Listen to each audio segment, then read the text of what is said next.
በአሜሪካው የልማት ተራድኦ ድርጅት USAID ድጋፍ እንደ አውሮፓውያን አቆጣጠር ከ2011 ጀምሮ ለ5 ዓመታት በሀገራችን ኢትዮጵያ በሁለት ክልሎች ማለትም በአማራና ኦሮሚያ ክልሎች በቲቢ በሽታ መከላከል ላይ የሚሰራው ሂል ቲቢ ፕሮጀክት የመዝጊያ ፕሮግራምና በቀጣይ ሊሰራ የታሰበው ቻሌንጅ ቲቢ ፕሮጀክት ይፋዊ መክፈቻ ከሰሞኑን በሸራተን አዲስ ተካሄደ።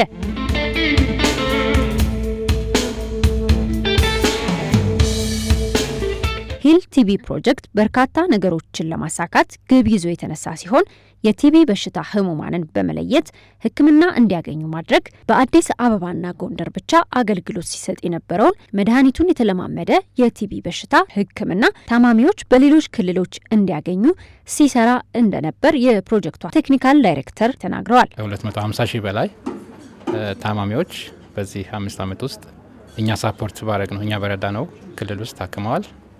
ሁለተኛ MDR ቲቪ የመድኃኒት የተለማመደ ቲቪ አልነበረም ህክምናው ከዚህ በፊት እኛ ስንጀምር አልነበረም።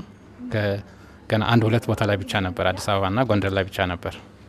አሁን ግን በእኛ ብቻ በመረዳው በሁለቱ ክልሎች በኦሮሚያና አማራ ከ24 በላይ የህክምና ማዕከሎች ተቋቁመው እስከ 1000 የሚደርሱ ታካሚዎች አገልግሎት አግኝተዋል።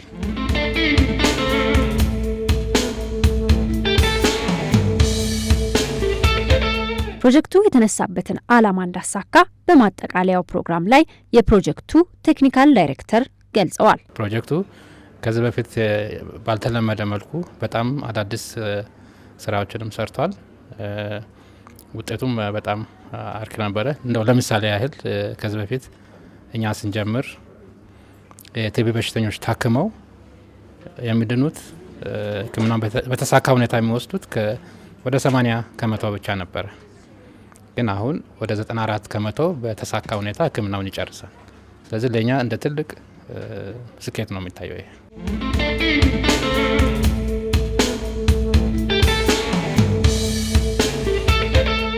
በሌላ በኩል በዓለም አቀፍ ደረጃ ታቅዶ ከ2014 እስከ 2019 ይቆያል ተብሎ የሚጠበቀው የቻሌንጅ ቲቢ ፕሮጀክት በሀገራችን ኢትዮጵያ ከ2015 ጀምሮ አገልግሎት መስጠት ቢጀምርም ከዚህ በኋላ ሙሉ በሙሉ ሂል ቲቢ ፕሮጀክትን ተክቶ አገልግሎት እንደሚጀምር በእለቱ ሰምተናል። ከ2015 ጀምሮ መስራት ጀምረናል።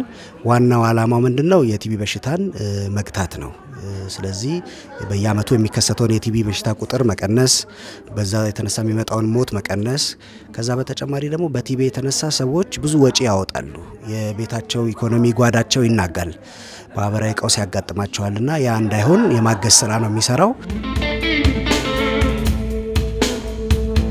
የቻሌንጅ ቲቢ ፕሮጀክት ዋና ዓላማ የቲቢ በሽታን በመከላከል መግታት እንደሆነ የተገለጸ ሲሆን ከቲቢ በሽታ ጋር ተያይዞ የሚከሰቱ ችግሮችን ለመቅረፍ እየተሰራ እንደሆነም ተገልጿል። የምንሰራው በ9 ክልሎች እንሰራለን።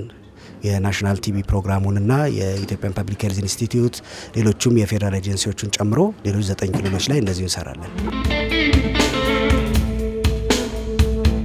ፕሮጀክቱ በሀገራችን በተለያዩ ክልሎች እንደሚሰራ የተገለጸ ሲሆን ከ85 ሚሊዮን በላይ የሚሆን ህዝብ ተጠቃሚ እንደሚያደርግም ነግረውናል። የፕሮጀክቱን ፋይናንሻሊ ፈንድ የሚያደርገው USAID ወይም የአሜሪካ የዓለም አቀፍ የልማት ተራድኦ ድርጅት ነው። ከዛ ግን ወደ ተግባር ደግሞ የሚያወርዱት KNCV የሚባል KNCV ቱበርኩሎሲስ ፋውንዴሽን የሚባል ከ100 በላይ አመት ልምድ ያለው የቲቢ ስፔሻላይዝድ ኢምፕሊመንቲንግ ፓርትነር አለ። እኔ ከዛ ነው ያለሁት። እነሱ ይተገብራሉ።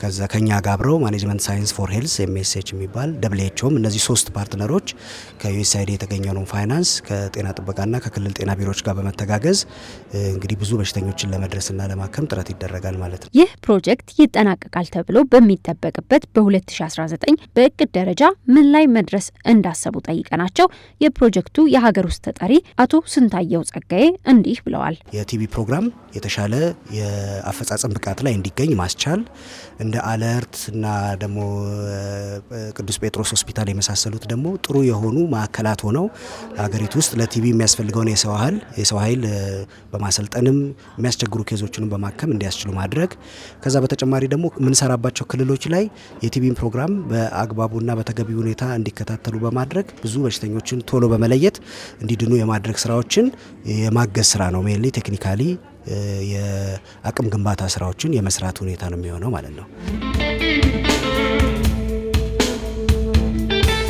በእለቱም በስራቸው መልካም አስተዋጽኦ ላበረከቱ የእውቅና ሰርተፊኬት በመስጠትም ዝግጅቱ ተጠናቋል።